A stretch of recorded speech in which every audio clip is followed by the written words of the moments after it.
একটি সিদ্ধান্ত, একটি কলমের আঁচড়, আর তার ফলাফল শত বছরের দুর্বলতা, বিভাজন ও অশান্তি।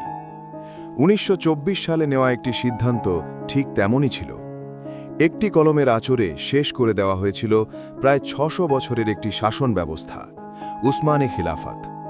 যে খেলাফত একসময় মুসলিম বিশ্বের ঐক্যের প্রতীক ছিল, যার অধীনে ছিল মক্কা ও মদিনা, যার নাম শুনে ইউরোপের শক্তিধর রাজারা সতর্ক হয়ে যেত।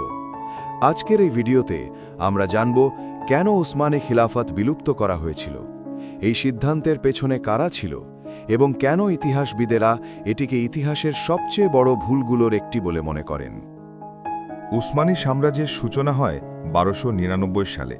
এর প্রতিষ্ঠাতা ছিলেন উসমান গাজী, যিনি প্রথমে একটি ছোট গোত্রের নেতা ছিলেন। ধীরে ধীরে তার উত্তরসূরিরা একের পর এক অঞ্চল জয় করতে থাকেন। ১৫১৭ সালে উসমানীরা মিশর জয় করার পর খেলাফতের দায়িত্ব গ্রহণ করে। এরপর থেকে উসমানী সুলতানরাই হয়ে ওঠেন মুসলিম বিশ্বের খলিফা। খেলাফত শুধু একটি রাজনৈতিক প্রতিষ্ঠান ছিল না, এটি ছিল ধর্ম, শাসন ও ঐক্যের এক অনন্য সমন্বয়। মুসলিম বিশ্বের বহু মানুষ খলিফাকে নিজেদের নেতা হিসেবে মান্য করত। উসমানী খেলাফত তার শক্তিশালী সময়কালে ৩টি মহাদেশে বিস্তৃত ছিল: এশিয়া, ইউরোপ ও আফ্রিকা। খেলাফতের অধীনে মুসলিমরা একটি কেন্দ্রীয় নেতৃত্ব পেত, বাইরের শত্রুর বিরুদ্ধে একটি সম্মিলিত শক্তি হিসাবে দাঁড়াতে পারত।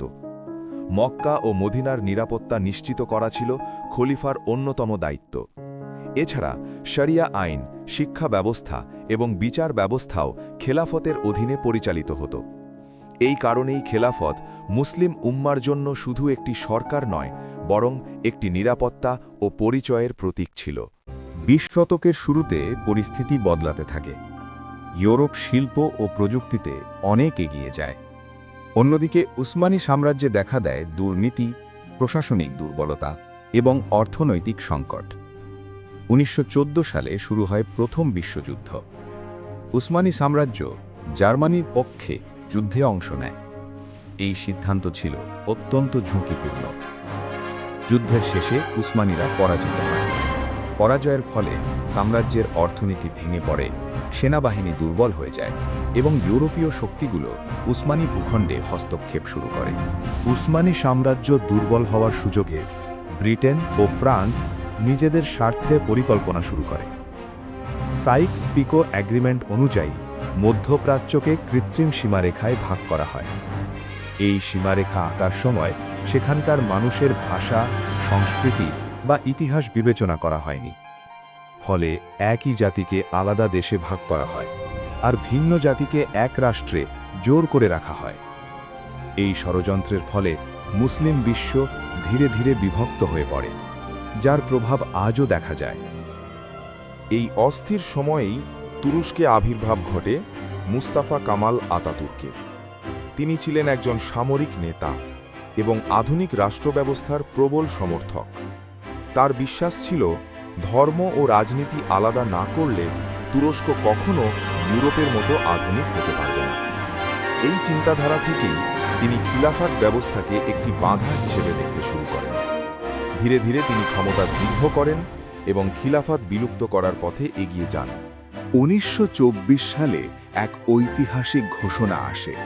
মুস্তাফা কামাল আতাতুর্ক উসমানী খেলাফত সম্পূর্ণভাবে বিলুপ্ত করেন। শেষ খলিফা আব্দুল মজিদকে তুরস্ক ত্যাগ করতে বাধ্য করা হয়। একটি ঘোষণার মাধ্যমে ৬০০ বছরের খেলাফতের অবসান ঘটে।